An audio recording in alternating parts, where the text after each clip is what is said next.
Perkenalkan, nama saya Aji Harisandi. Dan saya, Kolbi Ardi, kami dari Permata Institute for Economic Research akan menghadirkan update ekonomi terkini. Perspektif merupakan sebuah program dari Permata Bank yang bertujuan untuk memberikan informasi terkini dan pandangan kami terkait dengan kondisi ekonomi nasional maupun global dan dampaknya terhadap sektor real di Indonesia. Oleh karena itu, jangan lupa ikuti Perspektif untuk mendapatkan update dan informasi ekonomi terkini. Yang pertama, update tentang kondisi makroekonomi. Inflasi pada 2023 cenderung bergerak melambat dibandingkan dengan 2022 dari sebelumnya 5,51% menjadi 2,61%. Perlambatan ini disebabkan oleh melambatnya harga barang-barang yang diatur pemerintah, terutama harga energi yang mengalami deflasi hingga 0,37%. Kalau kita lihat secara detail, melambatnya harga energi di Indonesia pada 2023 diakibatkan oleh stabilnya nilai tukar rupiah serta harga komoditas energi global yang mengalami normalisasi. Namun demikian, inflasi dari bahan makanan meningkat akibat dampak dari El Nino terhadap ketersediaan bahan pangan domestik dalam 3 hingga 4 bulan terakhir. Terefleksi dari inflasi bahan pangan yang meningkat menjadi 6,4% dari sebelumnya 5,6% di tahun 2022. Dari sisi nilai tukar, rupiah bergerak cenderung dinamis pada 2023 dengan tren penguatan pada awal tahun serta akhir tahun 2023. Rupiah sempat melemah pada pertengahan tahun akibat sentimen higher for longer dari The Fed, sehingga dolar Amerika Serikat cenderung mengalami peningkatan terhadap semua mata uang global. Pada akhir tahun, rupiah mampu berbalik arah akibat sinyal dari The Fed terkait ruang pemotongan suku bunga di tahun 2024 mendatang dan rupiah mampu terapresiasi sebesar 1,11% dari sebelumnya 15.568 menjadi 15.397 per US dollar. Kondisi tersebut berdampak pada kebijakan BI dalam kebijakan suku bunganya di tahun 2023. Sepanjang tahun 2023, BI menaikkan suku bunganya sebesar 50 basis poin ke level 6% dalam rangka menjaga stabilitas moneter.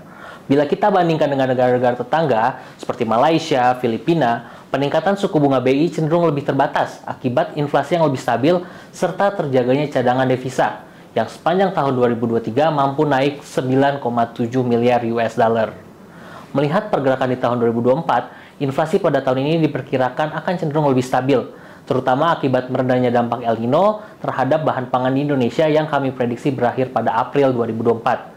Namun pada paruh kedua terdapat potensi peningkatan inflasi, terutama dipengaruhi oleh potensi kenaikan inflasi inti, sejalan dengan berlanjutnya pemulihan tingkat permintaan dan pemberlakuan beberapa jenis pajak dan cukai dari sisi pemerintah.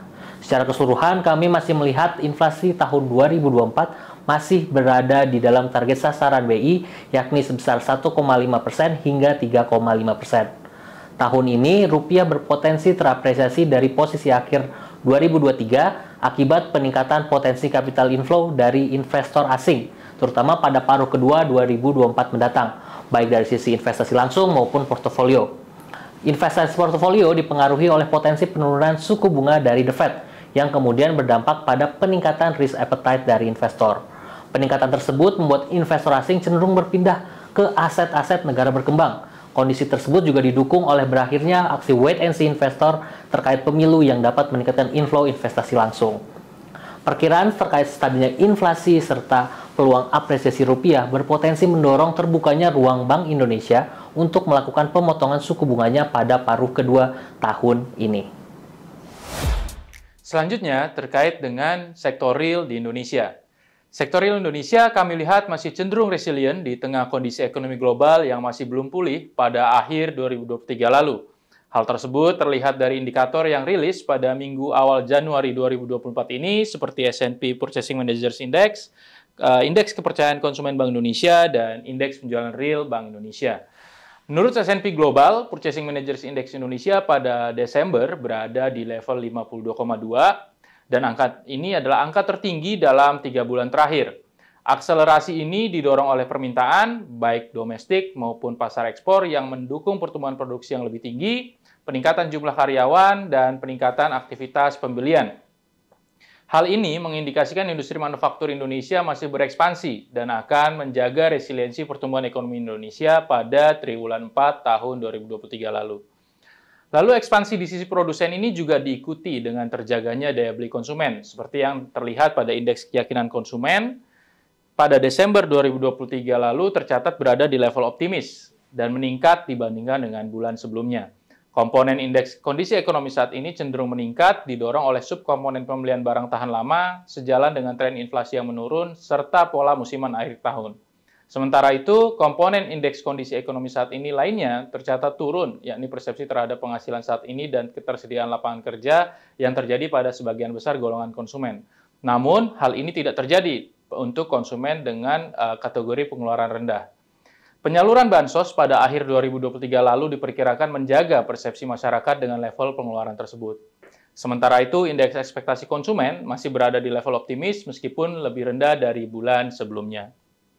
Selanjutnya, indeks penjualan real November tercatat lebih tinggi dibandingkan dengan bulan Oktober.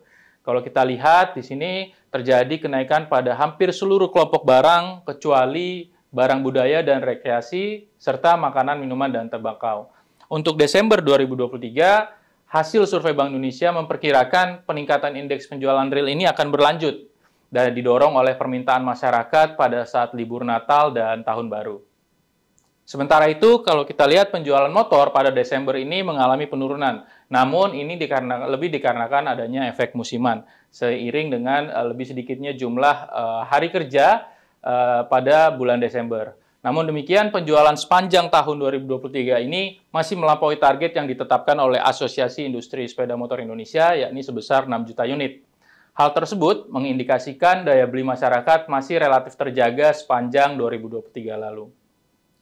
Berdasarkan data-data ini, kami menilai aktivitas sektorial Indonesia masih resilient pada triwulan 4 2023, didukung oleh aktivitas sektor manufaktur dan daya beli masyarakat yang relatif terjaga. Ke depan, kami memperkirakan sektor-sektor yang berfokus terhadap ekonomi domestik masih menjadi motor penggerak pertumbuhan ekonomi Indonesia, mengingat kondisi ekonomi global yang kami perkirakan masih akan mengalami perlambatan. Bi, jadi iklimnya secara makro ke depan masih akan mendukung sektoril ya?